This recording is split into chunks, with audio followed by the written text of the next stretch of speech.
In Venezuela, the Executive Vice President and Minister of Hydrocarbons, teleSUR, met with the Council of Vice Ministers of the area and the Board of Directors of Petróleos of Venezuela to evaluate production goals.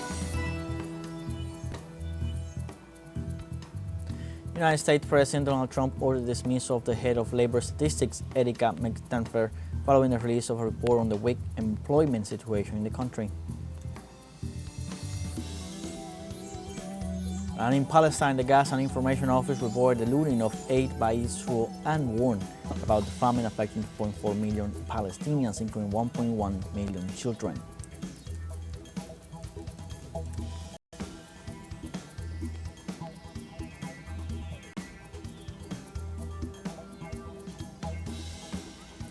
Hello, welcome to From the South. I'm Luis Alberto Matos from the teleSUR studios in Havana, Cuba. We begin the news.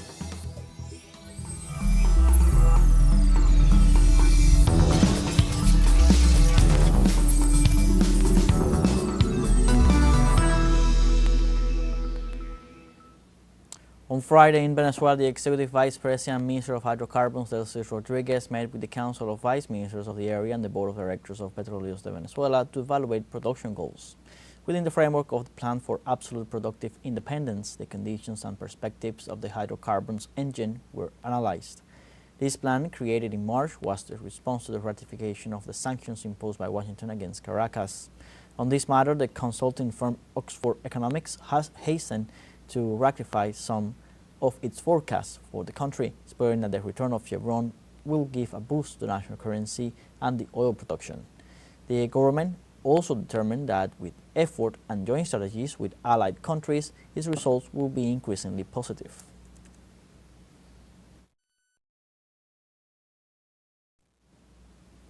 And Bolivia held the first presidential debate in the city of Santa Cruz de la Sierra ahead of the general elections the next August 17th.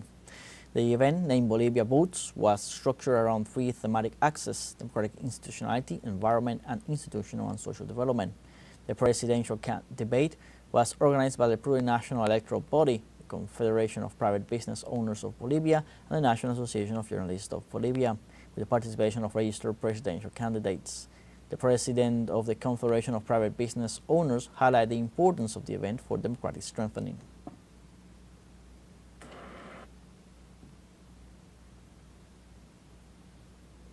And in Haiti, the United Nations Integrated Office published a report for the second quarter of 2025, according to which more than 1,500 people have been killed and over 609 injured due to violence. The acting head of the UN Office for Haiti, Ulrika Richardson, states that in addition to the 1,520 dead, criminal attacks are causing serious human rights violations and aggravating the already extreme humanitarian crisis.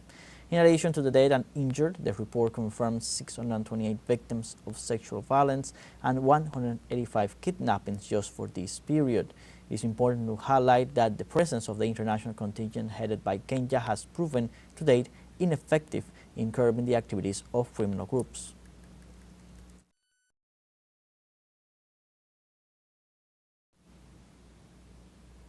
And in Brazil, under the slogan, "Those who rule Brazil are Brazilians," thousands of people participated on Friday in a day of struggle in defense of Brazilian democracy. Details with André Vieira and Sebastián Soto from Rio de Janeiro. The Brazilian people occupied the streets of the 5 regions of the country to reject the economic attacks of the President of the United States against Brazil, in addition to reaffirming Brazil's sovereignty. In Rio de Janeiro, the mobilization took place in front of the United States consulate. This is in rejection of Trump's tariff cuts and the actions that the U.S. has been carrying out against Brazil, in alliance with the Bolsonaro family.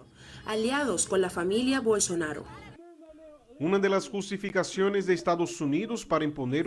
the justifications of the United States for imposing a 50% tariff on part of the Brazilian products would be an alleged persecution against former President Bolsonaro, who could be arrested this year if he is tried for the coup attempt after Lula's victory in 2022. Tras la victoria de Lula da Silva em 2022.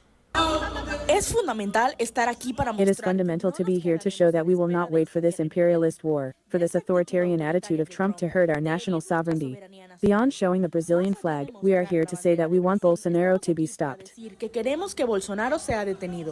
También ese viernes en la reapertura de los trabajos. Also this Friday, at the reopening of the work of the Brazilian Supreme Court, the judges repudiated Trump's attempts to try to stop the investigations of the coup attempt. Judge Alexandre de Moraes, sanctioned this week by a United States financial law, affirmed that the Brazilian justice system will conclude this semester the trial that could lead Bolsonaro to jail. Que podría llevar a Bolsonaro a prisión. Continuaremos ejerciendo nuestro papel en We will continue to exercise our role in the criminal actions to give a final answer to the whole Brazilian society as to who really were responsible for the attempted coup. All within the due legal process, respect for the broad defense, the contradictory, disallowing any internal or external interference. Admitiendo cualquier injerencia interna o externa. En medio de esas reacciones, Trump. In the midst of these reactions, Trump moderated his attack in a decree signed on August 30th, which excluded almost 700 products from those that will be subject to the 50% tariff. Sectores como el aeronáutico, automotriz, energético, parte de The aeronautical, automotive, energy, agribusiness, mining and electronics sectors, among others, were spared for now. On the other hand, beef, coffee, fruits, textiles, footwear, among others, will be tariffed at 50% as from August 6th. But there are new signals. This Friday Trump affirmed that President Lula can call him whenever he wants, and that he loves the Brazilian people. Y que ama al pueblo brasileño. Él está ahora hablando que ama al pueblo brasileño porque He is now saying that he loves the Brazilian people. The Brazilian people are very resilient, we are not intimidated, and the message we are sending them today, but also in demonstrations all over the country, is that we will not give up. en todo el país es que no nos rendiremos.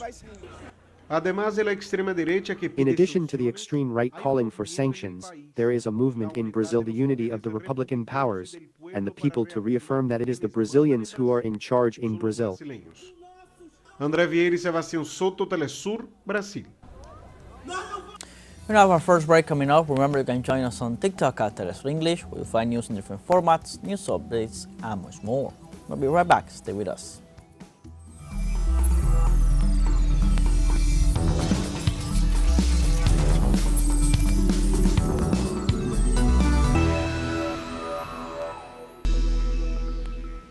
Welcome back. The United States, the crew of the Coast Guard cutter Tahoma offloaded approximately 4,522 kilograms of cocaine valued at $73.7 million at Port Everglades on Tuesday. A video produced by the U.S. Coast Guard shows crew members anchoring on shore as they transported and contained numerous giant blocks of illicit drug. The seizure resulted from an interception that took place on June 24, 2025, about 193 kilometers northwest of Ecuador by the Tahoma's crew. According to the U.S. Southern Command's website, Tahoma is an 82-meter famous class medium endurance cutter based in Newport, Rhode Island, owned the U.S. Coast Guard Atlantic Area Command.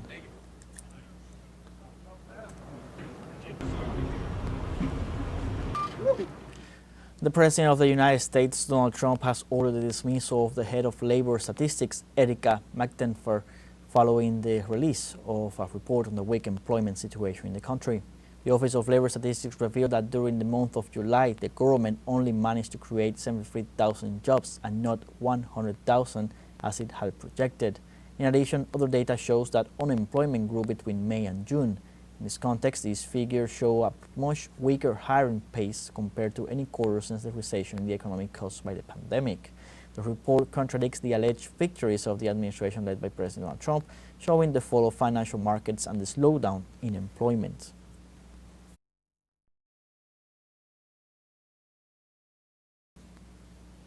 And the anti-immigration, criminalization, and persecution policies of the Donald Trump administration have provoked the return of thousands of Mexican migrants from the United States who have been welcomed with the Mexico Embraces You program promoted by the Mexican government.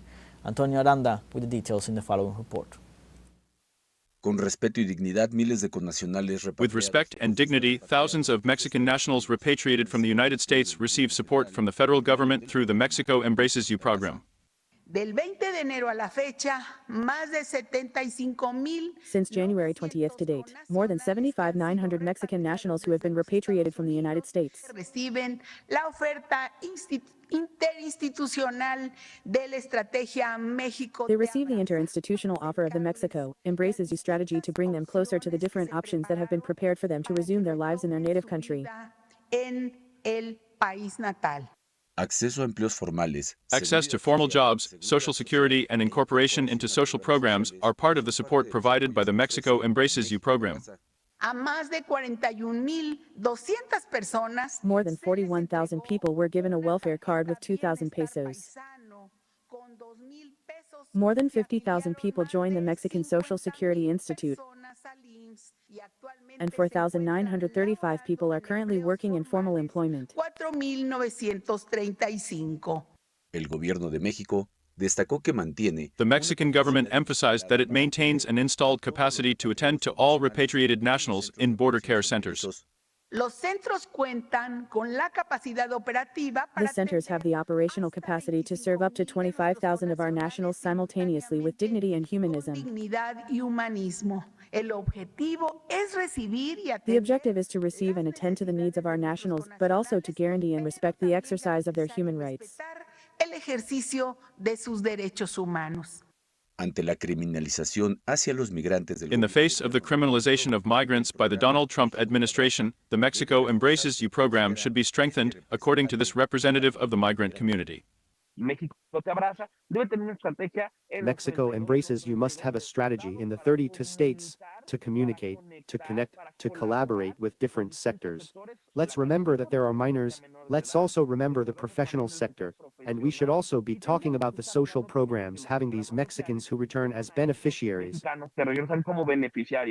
Los migrantes en retorno. Return migrants are also valuable human capital because of their knowledge acquired in the United States. There are people who have certifications and who could be employed in Mexico. That is why it is very important that from the city Congress, from the state governments, agreements are made with schools and companies at a national level to make this really a job fair, which allows reintegrating these people who already have a learned skill. El gobierno de la presidenta Claudia Sheinbaum. President Sheinbaum's government reiterated its message to migrants in the United States, Canada, and the rest of the world: you are not alone.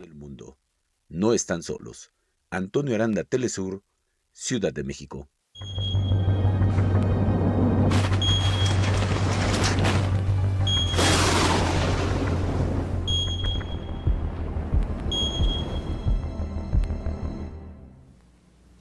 Indonesia's authorities reactivated maximum alert on Saturday after a new eruption of the Level Toby Laki-Laki volcano on Flores Island in the east of the country. The eruption, which occurred during the dawn of the morning, ejected a column of ash that reached 19.5 kilometers in height, affecting large areas of the southwest, west, and northwest of the island. According to the report, the volcanology agency, the phenomenon was accompanied by a roar and a loud explosion lasting approximately 14 minutes. The authorities asked the population to wear masks due to the high concentration of ash in the air. Bali International Airport reported delays in some flights. Indonesia is home to more than 400 volcanoes, of which at least 129 continue active.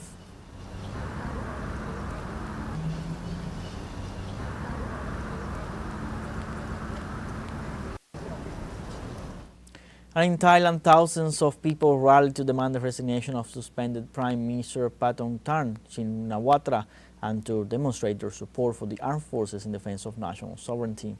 Protesters gathered on Saturday at the Victory Monument in Bangkok, chanting slogans and delivering speeches denouncing the Thai Prime Minister. They also reaffirmed their commitment to defending the country after reaching a ceasefire agreement due to border clashes with Cambodia. The dispute between the two nations left fatalities and displaced more than 260,000 people.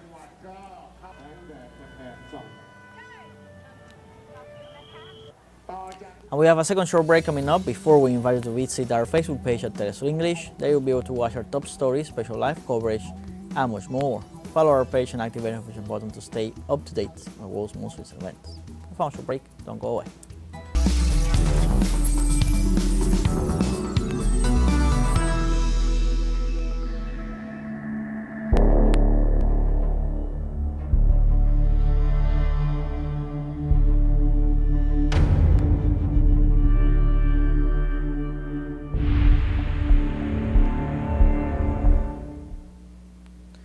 Welcome back. The United Nations Children's Fund has warned that children in the Gaza Strip are dying at an unprecedented rate amid famine and deteriorating conditions. According to Ted Chapman, Deputy Executive Director of Supply Operations at UNICEF, who has just returned from Gaza, 1 in 3 people spends entire days without eating any food. He also pointed out that all children in Gaza suffer from severe malnutrition, and right now, according to the on-site assessment, it is urgent to flood the Strip with humanitarian aid. Chapman states that even though international pressure on Tel Aviv has allowed for some shipments and airlifts of supplies, these are still insufficient.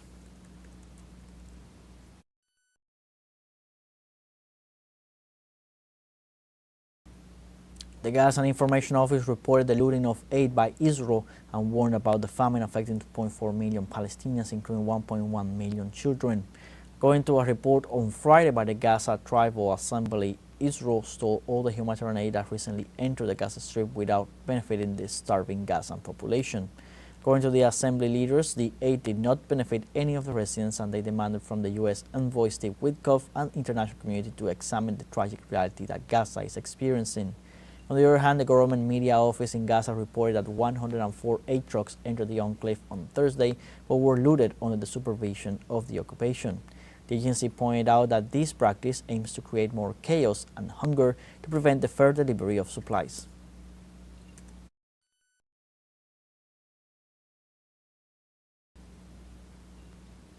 And in Palestine, Israeli forces murdered yet another journalist north of the Gaza Strip, raising the number to 230 journalists killed since October 7, 2023.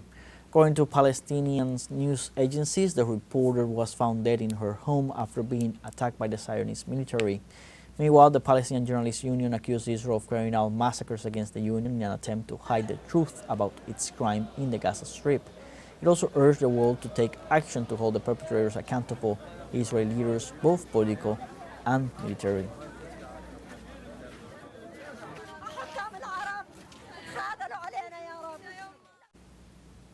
And family members of Israeli hostages gathered in Tel Aviv to demand that the Netanyahu government cease its aggressions against the Gaza Strip and agree to a ceasefire. Protesters used barbed wire to simulate the situation of the victims and urged the authorities to guarantee the safe return of their relatives. They also stated that Israeli hostages are also suffering from hunger due to the blockade imposed on humanitarian aid sent to Gaza, and called on the United States to take steps to reach an agreement with the Palestinian resistance movement. After 22 months of continuous bombing against Gaza Strip, Hamas still holds 50 hostages from the Zionist army, while the occupation forces have killed more than 60,000 Palestinians, mostly children, women, and the elderly.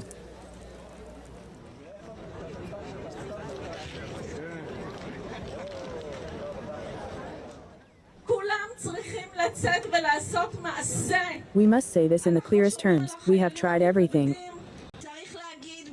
Military pressure, transferring residents, stopping food supplies, occupying areas, and assassinating Hamas leaders. None of this has helped in returning all the hostages.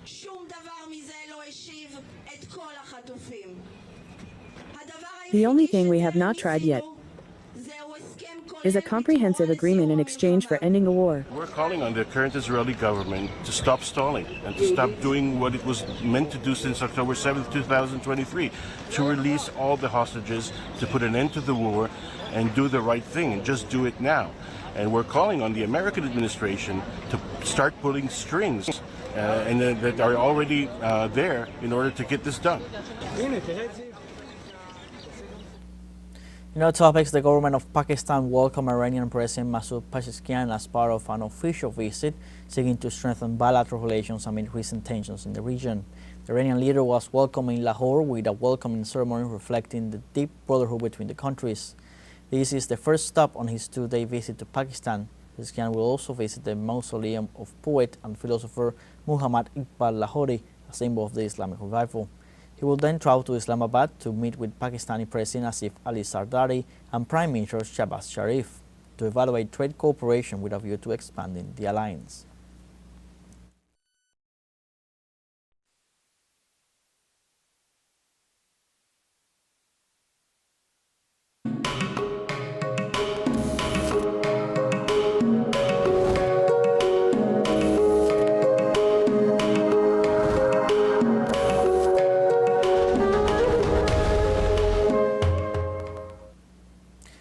Panama prepares everything for its 21st edition of the International Book Fair, which will take place from August 11th to the 17th. Under the slogan Waving Dialogues, this event will offer a program with more than 500 activities for all ages, including book presentations, forums, talks, poetry, folklore, and performances of music, dance, theater, and cinema. There will be stands available to all participating publishers and writers, both established and emerging, who will share their experiences and news with the public. This edition will have Morocco as the guest of honor country.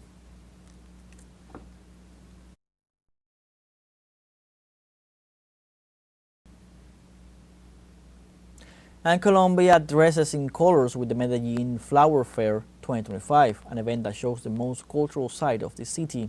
Let's see some of the details. Más importantes de los antioqueños. One of the most important festivities of the people of Antioquia begins, which not only exhibits the beauty of these plants that adorn houses, streets, and public places throughout the year, but also represents an opportunity to highlight the cultural characteristics of the region. Under the slogan Medellin Loves You, the event will be held until August 10 and 6 to be a space for family gatherings, with more than 110 free and public activities for all dates, along with a wide variety of floral displays.